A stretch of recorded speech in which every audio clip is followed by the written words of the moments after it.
Sempre vai acontecer nas funções afins.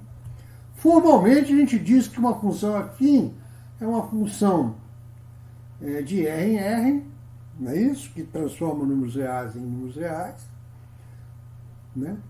Tal que o y é igual a x mais b, onde a e b são números reais. E o a é diferente de zero, né?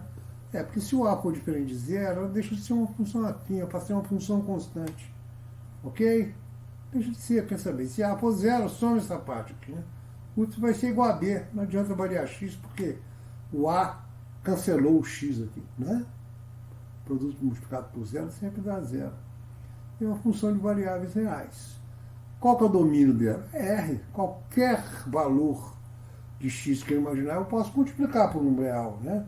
Vamos lembrar que a gente só tem problema de domínio, no caso das funções algébricas, quando a gente tem divisão, né? E quando tem raiz quadrada. Tá certo, galera? Vamos lá.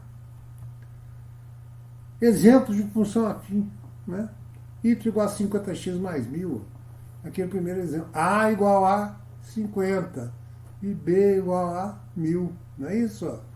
Y igual a 2x mais 4. É o exemplo do taxista. A igual a 2 e B igual a 5.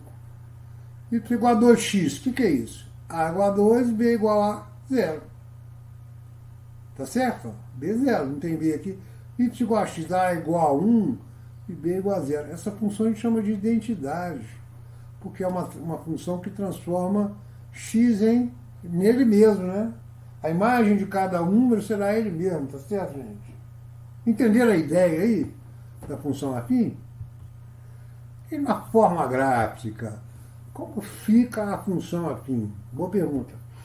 Vamos responder isso construindo um gráfico. Aí eu vou usar mais uma vez aquele software de GeoGebra. Vamos então fazer o gráfico de uma função afim, bem simples. Eu escolhi a função y igual a x mais 1, em que a é igual a 1 e b também é igual a 1. Isso vai fazer com que os pontos do gráfico fiquem mais próximos aí da origem do sistema e facilite a visualização dela, tanto no primeiro quadrante quanto nos demais quadrantes. Ok? Então vamos lá. A função, aí do lado eu botei a tabelinha, nós vamos acompanhar, né? O primeiro ponto que a gente vai marcar aqui, né? Vamos lá, aperta aqui clica aqui no A, né? Vai gerar pontos, não é isso? Daqui para frente eu tenho que tomar cuidado, porque onde eu clicar vai marcar um ponto e as coordenadas dele vão ficar gravadas.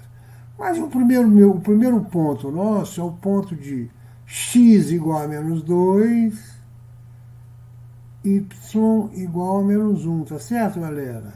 É o primeiro ponto, ó. Abscissa x menos 2. Ordenada y menos 1. Então esse é o ponto aqui, ó. Cliquei. O segundo ponto é o ponto de abscissa 1 ordenada 0. Está bem aqui, né? Ó. Clicado. O terceiro ponto vai ser o ponto de abscissa 0 ordenada 1. Tá certo, galera? Lembra que a função é x mais 1, né? A abscissa é 0, a ordenada é 1. Está aí na tabelinha. Está aqui, ó.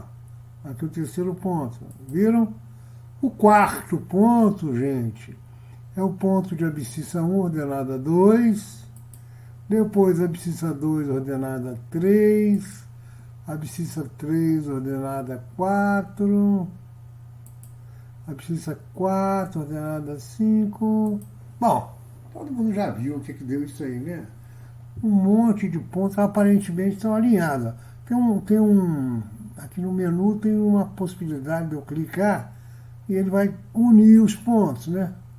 Então, olha aqui, vamos unir. O que vai dar aqui, ó? Pimba. Pimba. Uma reta.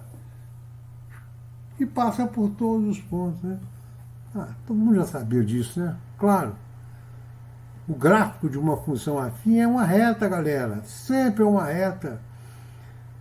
Vamos tentar entender exatamente por que vai dar uma reta, eu posso ficar tranquilo. Uma coisa que nós concluímos lá quando estudamos aquela tabelinha, em que apresentamos os dois exemplos, o exemplo da corrida de táxi, o exemplo do salário de um vendedor, né? É que para as mesmas, para o mesmo ΔX, a gente tem o mesmo ΔY. Vamos pensar aqui. Se eu vario o x aqui de 0 até 1, eu estou variando o y de 1 até 2. Ó. Então, para esse ΔX, eu obtenho esse ΔY. Para esse aqui também, ó, se eu passo de 1 para 2, eu passo aqui de 2 para 3, ou seja, variei 1 aqui, produzo uma variação de 1 aqui. Mais à frente, se eu variar 1 aqui, eu produzo uma variação de 1 também. Ou seja, gente, ela está subindo, o índice de subida, digamos assim, está sendo constante, não é? Quer dizer que se eu quisesse traçar uma reta para cada uma dessas variações, elas todas teriam a mesma direção e passariam todas pelos mesmos pontos. O que significa que esses pontos estão alinhados. Uma maneira bem intuitiva da gente lembrar disso, tá? Então, o gráfico de uma função afim é sempre uma reta. Funções afins são aquelas em que y é igual a x mais b, né? Onde A é um número real e B também, né? Não é isso, galera? Agora, se vocês observarem bem, galera, olha só, se você dividir o ΔY pelo ΔX, nesse meu exemplo aqui, deu sempre 1, ó. Na verdade, o que é o ΔY sobre ΔX? É o que a gente chama de coeficiente angular da nossa reta. Se o ΔY sobre o ΔX dá um número grande, a reta aqui faz um ângulo grande, ela sobe depressa.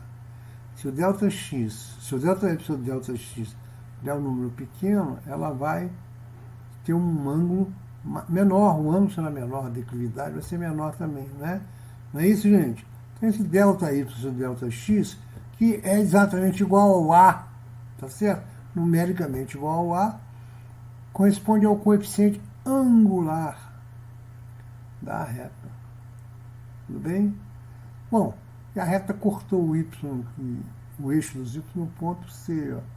Isso significa o quê? Que quando x for 0, y vai ser esse ponto aqui. Esse ponto aqui corresponde ao B, tudo bem? Que a gente chama de coeficiente linear. Mas nós vamos ter oportunidade de falar nisso outras vezes. O importante nesse momento aqui, a gente lembrar que as retas, ou melhor, que as funções afins sempre terão como gráfico uma reta, o que facilita muito o nosso trabalho, né? Porque se eu quero traçar o gráfico de uma função afim, basta que eu conheça 2 pontos. Se eu conhecer 2 pares ordenados, né, um valor de x e o correspondente valor de y, eu posso traçar uma reta, desde que eu saiba que trata-se de uma função afim, né? E como é que a gente vai identificar uma função afim?